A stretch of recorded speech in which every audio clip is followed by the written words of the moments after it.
Daway, ito yung makasasarita. Di Mayor Keon, kas ama dati Gintong Alay Program, hindi panawin ni dati Presidente Ferdinand Marcos, ket suna itinang patanor kay ni Lydia De Vega. Sir, good morning once again sa Balitang Lucas. Good morning, Dennis. Good morning. Yes, sir. Anong reaksyon natin kasi yung health condition ngayon ni Lydia De Vega? Well, Dennis, you have to understand that I only found out about the condition of Lydia now 3 days ago. Okay, somebody sent me on Messenger, somebody sent me the post that appeared on Facebook, which announced to everyone that Lydia De Vega is suffering from stage 4 breast cancer. Medyo gulat ako when I read that, okay?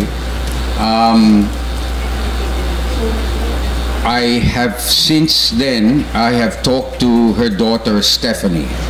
I was able to get the number of Stephanie and I rang her up and I found out that Lydia is staying at Makati Med and that she's undergone maraming operations. And the last operation was a brain surgery because she has blood clot in the brain. She has bleeding in the brain. As of now, Lydia is not responding.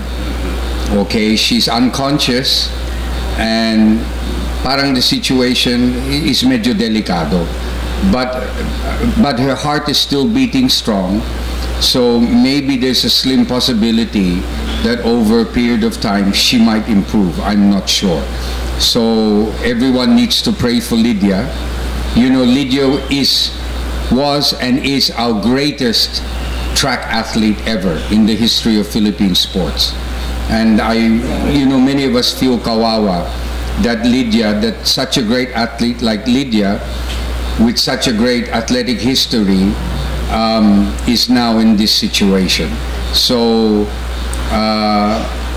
what I did when I found out the situation of Lydia, I sent a message to my beloved kaanakan, to Congressman Sandro Marcos, and he informed the President about the situation of Lydia, and the President, our very own Ferdinand Bongbong Marcos, already instructed the Philippine Sports Commission and the Philippine Olympic Committee to lend support to Lydia's family for the operations of Lydia. Sir, how would you describe Lydia De Vega as an athlete? Lydia De Vega, as I said, is the greatest track athlete buong Pilipinas. Okay, she has won maraming medalya she's won 2 gold medals in the Asian Games sa 100 meters. She's won maraming medalya, both gold, silver, and bronze in the Southeast Asian Games, and she's won maraming medalya in the Asian Track and Field Championships. That's why she is the most bemedaled Filipina athlete. And that's why before, during the 80s, she was considered the sprint queen of Asia. Okay, so her legacy is very great. So nakalapat lang sir na tulungan ng gobyerno ang kanyang assistance sa pagpapagamot.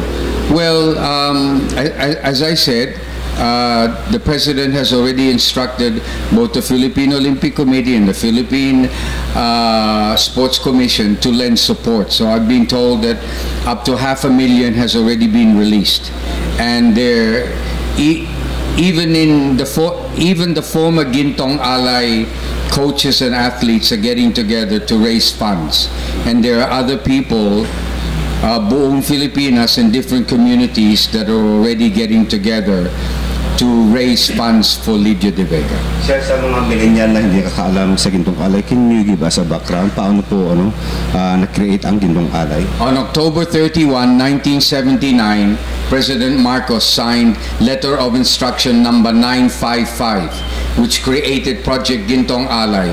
Project Gintong Alay was initially a program for runners. Yung runners lang ha, wala nang field event. And Lydia was part of the initial 20 athletes that went to train in Baguio. That was in 1979. And at that time, wala nang track sa Burnham Park, wala nang track sa teachers camp. So we trained at the Philippine Military Academy. We trained in PMA. And afterwards, we built a track at teachers camp, and we transferred there, and the athletes trained there. What people should understand is that within 6 months of training in Baguio, Lydia De Vega competed in what we put together a competition between the UAAP and Gintong Alay, and it was held at Marikina, because Marikina at that time had the only synthetic track in Metro Manila.